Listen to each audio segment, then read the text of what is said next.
فواد چودھری صاحب کو عقل کرنی چاہیے. پہلے عورت مارچ کے حوالے سے ان کا کردار کتنا منفی ہے. یہ تو اللہ کا شکر ہے, اللہ کا شکر ہے. یہ جو زومانی نعرہ ہے, یہ جو ٹرانسجینڈر اور گیز اینڈ لیزبین کے جھنڈے اس مارچ میں لہرائے گئے, یہ کس وجہ سے لہرائے گئے؟ وسیم رضوی اگرچہ پاکستان کا واقعہ نہیں ہے, لیکن اس کی اس حرکت نے بہت سے چہرے بے نقاب کر دیے. لیکن اگر ہادم رضوی آج زندہ ہوتے تو آپ کو کہہ دیتے مالکان ہوئی پہ گئے ہو. معزز سامعین گرامی قدر, گزشتہ ہفتے آپ کے سامنے ایک یونیورسٹی کے اندر ایک لڑکے اور لڑکی نے اخلاق باختہ ایک حرکت کی, جس کی وجہ سے سوشل میڈیا کے اوپر اور سارے مین سٹریم میڈیا کے اوپر ایک نیا ایشو سامنے آیا. افسوس اور دکھ کی بات یہ ہے کہ فواد چودھری صاحب جو لبرلزم اور سیکولرزم کے اس وقت باضابطہ نمائندہ ہیں, کسی پارٹی کے نمائندے سے بڑھ کر بے دینیت اور لا دینیت کے اس ٹائم نمائندہ ہیں.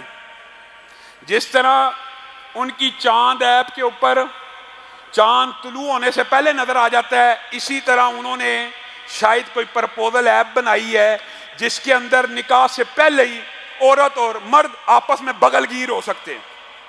پوری ٹویٹیں کر رہا ہے کہ انہوں نے کیا جرم کیا جی, سب کے سامنے سینکڑوں نہیں ہزاروں نہیں لاکھوں لوگوں کے سامنے بغل گیر ہو گئے. کیوں؟ کیمرے کی آنکھ دیکھ رہی ہے, لاکھوں لوگوں دیکھ چکے ہیں, آپ نے بھی دیکھا ہوگا. اس کے نزدیک نگاہ سے پہلے گلے لگنا اور بغل گیر ہونا, آپس میں ایک دوسرے کے ساتھ چمٹ جانا نکاح سے قبل ان کے نزدیک جائز ہے. یہ افسوس کی بات ہے, یہ دکھ کی بات ہے. فواد چودھری صاحب کو عقل کرنی چاہیے. پہلے عورت مارچ کے حوالے سے ان کا کردار کتنا منفی ہے. یہ تو اللہ کا شکر ہے, اللہ کا شکر ہے, اللہ کا شکر ہے کہ ہم نے آواز اٹھائی. صرف ہم نے نہیں اٹھائی, پورے پاکستان کی دینی جماعتوں نے, درد دل رکھنے والوں نے آواز اٹھائی. وفاقی وزیر نے نوٹس لیا, تحقیقات کا آرڈر ہوا. اس کے بعد مولانا اسد محمود نے قومی اسمبلی کے اندر جو مذہبی کمیٹی ہے اس کے اندر سے یہ آرڈر جاری کیا کہ لا منسٹر اور قانون نافذ کرنے والے ادارے پروب کریں. اس کے علاوہ الحمدللہ ہمارے وکلاء کی ٹیم ہے, انہوں نے بھی تھانے میں درخواستیں دی ہوئی ہیں, ہائی کورٹ کے اندر درخواستیں ہیں. اور صرف ہم نے نہیں, اللہ کے فضل و کرم سے ملک کے طول و عرض میں سینکڑوں درد دل رکھنے والے دینی حمیت والے وکلاء نے ان کے خلاف درخواستیں دی ہیں کہ یہ جو زومانی نعرہ ہے, یہ جو ٹرانسجینڈر اور گیز اینڈ لیزبین کے جھنڈے اس مارچ میں لہرائے گئے, یہ کس وجہ سے لہرائے گئے؟ یا تو وہ بچی سامنے لائی جائے جس کے ساتھ 9 سال کی عمر میں ریپ ہوا, اس مولوی کے خلاف ہم آپ کے ساتھ مل کے کیس بھی کرتے ہیں, اس کو پھانسی پہ بھی لٹکواتے ہیں. اور اگر ایسا نہیں ہوا تو یہ زومانی نعرہ کس کے خلاف ہردہ سرائی ہے؟ یہ الحمدللہ پٹیشنیں جاری ہیں. اگرچہ یہ بات بھی میں کہنا چاہتا ہوں, انتظامیہ کا رویہ بڑا منفی ہے, نیگیٹو ہے. الیس منکم رجل رشید, الیس منکم رجل رشید, ایک بندہ ایسا نہیں ہے جو آگے بڑھ کر ڈرے ہوئے ہیں. اب آپ کو کیا باتیں بتائیں اندر کی, ہر بندہ یہ کہتا ہے کہ پہلے فلاں سے کٹوا لیں پھر ہم کاٹ دیں. کوئی بندہ اسلام کے لیے پرچہ کاٹنے کے لیے ابتدا میں تیار نہیں ہوتا. ایک افسر ایسی دینی حمیت کا نہیں ہے, اس کو نہیں پتا کہ گیز اینڈ لیزبین کے علل ایران یہ جو جھنڈیاں لہرائے گئے اس میں کیا کوئی ابہام ہے؟ رینبو فلیگ لہرایا گیا, ٹرانسجینڈر فلیگ لہرایا گیا, یہ زومانی جملہ لکھا گیا, کوئی کسی قسم کا ابہام نہیں ہے, لیکن ڈرے ہوئے ہیں. انشاءاللہ عدالتی محاذ کے اوپر قومی اسمبلی میں بھی آواز اٹھ گئی ہے. یہ فائدہ ہوتا ہے دینی بندے کا اسمبلی میں جانے کا.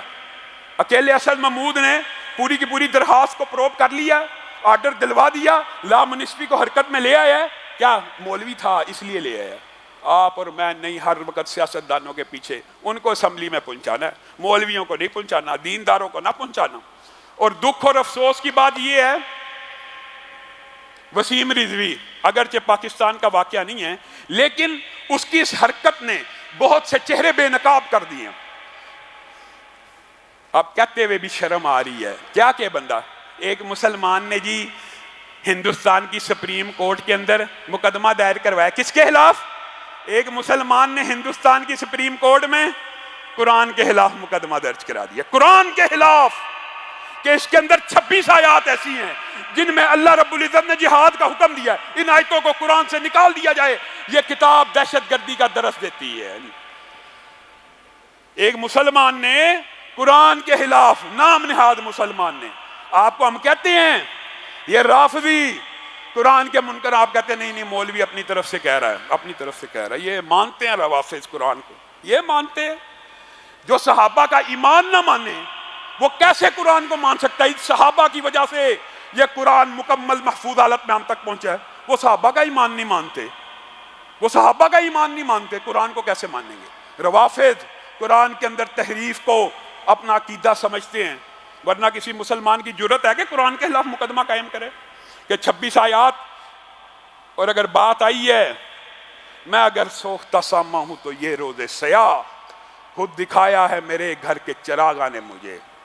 مفتی منیب صاحب کا احترام اہل سنت میں اس لیے بڑا کہ انہوں نے دفاع صحابہ کی جنگ میں اہل سنت کے ہراول دستے کا کردار ادا کیا، لیکن پتہ نہیں کیا ہوا، ہم تو پھر بھی عزت اور ادب کے دائرے میں بات کریں گے، لیکن اگر ہادم رضوی آج زندہ ہوتے تو آپ کو کہہ دیتے مالکانو ہی پہ گئے ہو۔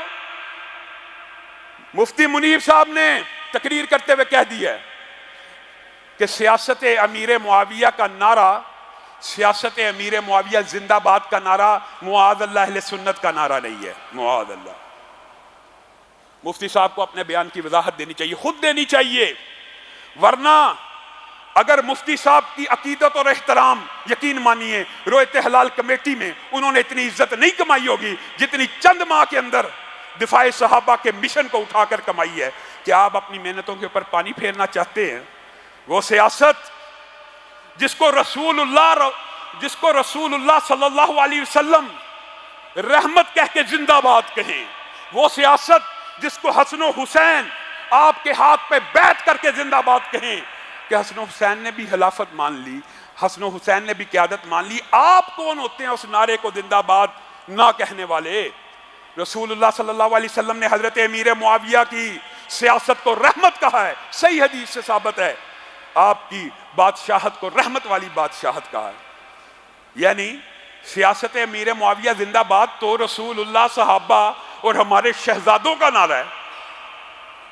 اگر انہوں نے بیعت کر لی، انہوں نے آپ کی سیاست تسلیم کر لی، انہوں نے آپ کی حکومت تسلیم کر لی، انہوں نے آپ کی سیادت تسلیم کر لی، تو آپ کے تسلیم نہ کرنے سے کوئی فرق نہیں پڑے گا۔ ایک بات کہہ کے میں اپنی بات کو ختم کروں گا، میرے بھائیوں ذرا غور کرنا۔ ایک بندہ کہ میں اہل سنت ہوں اور کہے حضرت امیر معاویہ رضی اللہ، یہ بھی کہے، اب کوئی بندہ کسی صحابی کو رضی اللہ کہہ کے اس کے اوپر تنقید کرے، ایک طرف رضی اللہ کہہ رہا ہے اور ایک طرف تنقید شروع کر رہا ہے، تو اس کی عقل پہ ماتم نہیں تو کیا ہے؟ اس سے بڑی منافقت کی معراج کیا ہو سکتی ہے کہ بندہ کہے صحابی کو رضی اللہ اور ساتھ تنقید شروع کر دے؟ اس کا مطلب یہ ہے کہ اللہ تو جس بندے سے راضی ہو گیا اور جس بندے کو جنت میں ڈالنے کا اعلان کر دیا، تو منافق ایسا ہے منہ سے اللہ کے وہ الفاظ بھی کہہ رہا ہے کہ رضی اللہ اور ساتھ اس کے اوپر تنقید بھی کر رہا ہے، گویا اللہ تو اس سے راضی ہے، میں نہیں راضی۔ یہ کہاں کا فلسفہ ہے؟